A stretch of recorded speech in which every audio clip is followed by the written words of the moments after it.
We all make New Year's resolutions, and honestly, mine are pretty boring. Lose weight, get jacked, don't use League of Legends pickup lines to hit on girls, you know, the usual. Riot's 2020 New Year's resolutions, though, now those are pretty interesting. Hello Summoners, today we'll be discussing the 10 most anticipated changes coming from Riot in 2020. Riot has done the appropriate data gathering, they've slogged through all 12,000 of the daily Reddit complaint threads, and they've perhaps accidentally stumbled upon a few of the disproportionately angry tweets sent to Rioters that have nothing to do with the problem they're being tweeted at for. They've announced a lot of exciting changes and prospects that can be best summarized with the phrase, big if true. Really quick though, before we jump into it, today's question of the day is, what would you like to see Riot work on? Is it a different type of game, a feature in League, or maybe just deleting Zoe from existence and acting like she never happened? Let us know all your answers in the comments below. And also, before we get started, make sure to check out ProGuides.com if you want to see huge improvements in your rank. There, we have challenger coaches available 24/7 who will help you climb the ladder this season. Also, if you're not already subscribed here to our YouTube channel, make sure you do that so you can rightfully comment first and stay in the loop about whatever knowledge we're dropping. Don't miss out. All right, let's jump into the video.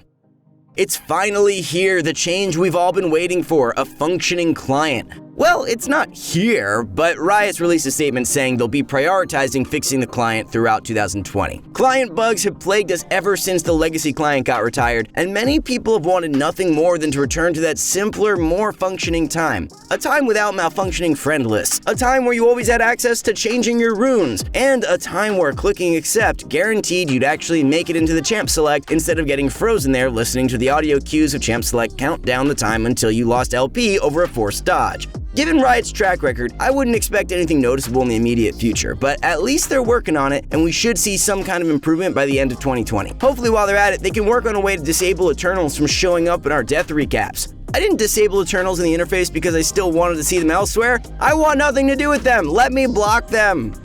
Riot started out 2020 by teasing a few new champions to us. One of them was hinted at a little bit more directly, using some suspicious keywords and phrases like Riot often enjoys doing to give us some hints out of context. The champion was described as being fawned over, and Riot was split on it. And they prance all over the map, and they were going back and forth between the two ideas of it being an assassin or bruiser every 5 minutes. All this buzz has led to the theory that we'll be receiving some kind of fawn champion similar to Soraka that can transform between two classes. The same writer also hinted at another champion that originates from lore we already have, meaning we've already seen the character somewhere else, but they're not playable in the game yet. Later in the video, he also describes a champion with a mask that refuses to die, and when asked to elaborate, he only said something cryptic about some demons remaining in our past. The current rumor is that the lore champion and the mask champion are one and the same. There are a few theories going around right now, but the favored speculation is that it's Yasuo's brother Yone, or maybe it's the Ruined King, or it could even be General Ducatu, Katarina's father.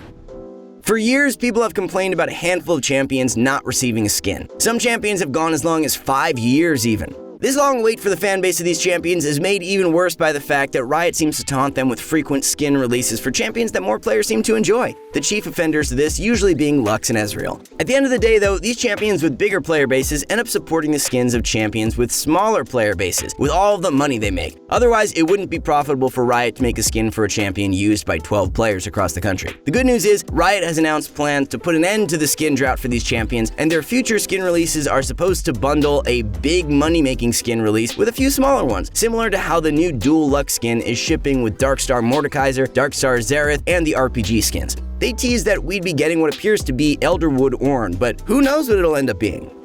For the 10-year anniversary last year, Riot announced that they would finally be earning the S in Riot Games. The announcement includes Legends of Runeterra, the card game that we've now been introduced to and many are enjoying, but it also included a few things we haven't gotten our hands on yet. Initially titled Project A, Riot's shooter, which looks like an Overwatch-flavored Counter-Strike, was recently announced to be titled Valorant. While we still don't have a release date on this one, it's shaping up to be a pretty fun time and might be able to offer the entertaining competitive scene that Overwatch has failed to create. The other game Riot announced they would be handling themselves is an RPG game. It's unclear how heavily this game does or doesn't borrow from Runeterra, but the first glimpse or two paint it as a top-down style game similar to Diablo or Path of Exile. Basically, Riot is hitting Blizzard with the old nana boo boo, stick your head and do, and you know what? Good. Blizzard killed one of my favorite game concepts by releasing Overwatch at the same time, so I'm being resentful. I hope Riot crushes Blizzard. Give it time, we may end up with a successful RTS called Runecraft.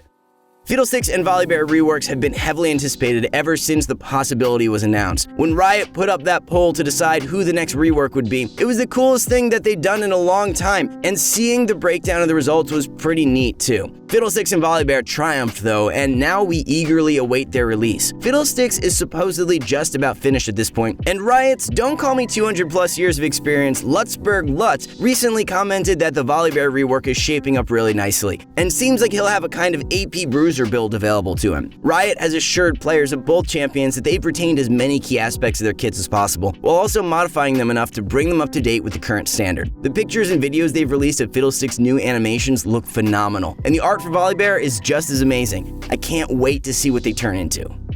Another of the most common complaints over the years has of course been aimed at the matchmaking experience in ranked games, and just the entire ranked system as a whole. Obviously, this will not be a quick process, but they're working on it. On the front end, they're addressing the balance of the matches themselves by trying to make sure the number of pre-made players and the number of autofill players on each team are equalized properly. There's also a plan to try and improve the autofill system as a whole, and they'll be attempting to place new accounts in a more appropriate MMR once they hit level 30. On the back end of 2020, Riot wants to develop a better system for dealing with the less desirable behaviors of solo queue, like intentionally feeding, AFKs, and all those other fun things we encounter on a weekly basis. What I'm most excited about, however, is the strides they'll be taking toward the ranked system itself. Riot is planning on making the MMR system a bit more transparent, so there's less guesswork about why matches end up balanced the way they are, and exactly where you stand on the ladder. Additionally, they'll be modifying the promotion series, which is phenomenal. I've had to play 6 promos to go up a division before, and if there's some way I can never have to do that again, I'll jump at it. Good news for all you Clash fans, Riot has announced plans to try to eliminate smurfing from the Clash brackets. Initially, Clash's base functionality was the biggest problem. Now that Riot's sorted most of that out, however, the new biggest problem in Clash is smurfs. Since Clash has a tier-based system, a lot of players decided it's a lot easier to reap rewards if they just get on a lower account and cheat the system by using someone else's phone number to verify the account. Since this ruins the fun of what's supposed to be an event based around being competitive, Riot is planning some kind of measure to crack down on it. I'm not sure what they'll end up doing, but whatever it is, I hope it improves the experience for everyone. Depending on the system they come up with, they might even be able to transition into hindering solo queue smurfs as well, but who knows? Riot Forge was announced alongside Riot's new games and the planned cinematic series. While Riot Forge isn't a game in itself, it's basically a toolkit from Riot that will let other game developers create their own Riot-related games using Riot's assets. The implications of this are pretty broad, and there's a lot that can be done with it, so it's nice to see Riot opening the doors to other creators. After all, League itself came from a custom game mode derived from Warcraft. The example we were given, though, was an Echo-based platformer game. It looks pretty neat, and it's appropriate that they used Echo because only time will tell the possibilities Riot Forge will lead to. Whereas North America has daylight savings time, Riot has REWORK RYZE time, and it affects every time zone. He's received so many reworks since his release that we can probably expect another one in the foreseeable future. The current iteration of him is where his W is more valuable as a CSing tool in lane than as a slow. And the rest of his combat just sounds like a 10-hour loop of an ambulance, like wee-woo, wee-woo, wee-woo, going EQ, EQ, EQ, except unlike RYZE, an ambulance is a sign of hope and assistance, not another tedious mini rework. Hopefully Riot just takes the whole thing back to the drawing board instead of trying to nitpick him into a slightly new champion. But then again, if we don't get at least 2 more RYZE reworks after this, I'd lose the office betting pool, so get cracking, Riot. League of Legends addiction isn't crippling enough, Riot says, so now you'll be able to take your favorite Vice with you wherever you go. Well, not yet, but soon. Riot will be releasing mobile versions of their League-based games as soon as possible so you can feel the same mind-numbing rage you feel at your computer from the comfort and safety of a public bus. The mobile version of League of Legends Wild Rift, is being worked on as we speak and will basically function as a rounded-off version of the regular game. In the interest of making it a functioning mobile game instead of an overloaded nightmare, champion kits will work slightly differently, as will the execution of certain abilities. They'll also be porting their auto chess game Teamfight Tactics to mobile alongside their new card game Legends of Runeterra, but these games should lend themselves to the mobile platform pretty easily. Regardless, sometime this year, we'll end up having unlimited access to all things League of Legends no matter where we are. And that's, good, I think. My therapist's bank account will love it, I'm sure. Alright, that's going to conclude this video. Thanks so much for watching, guys. If you haven't already, make sure to check out ProGuides.com as well as our YouTube channel for some more lighthearted informational content aimed at taking your game to the next level. Drop a like or a comment and make sure to subscribe to stay updated with all of our content as well. Until next time, best of luck on the Rift, Summoners.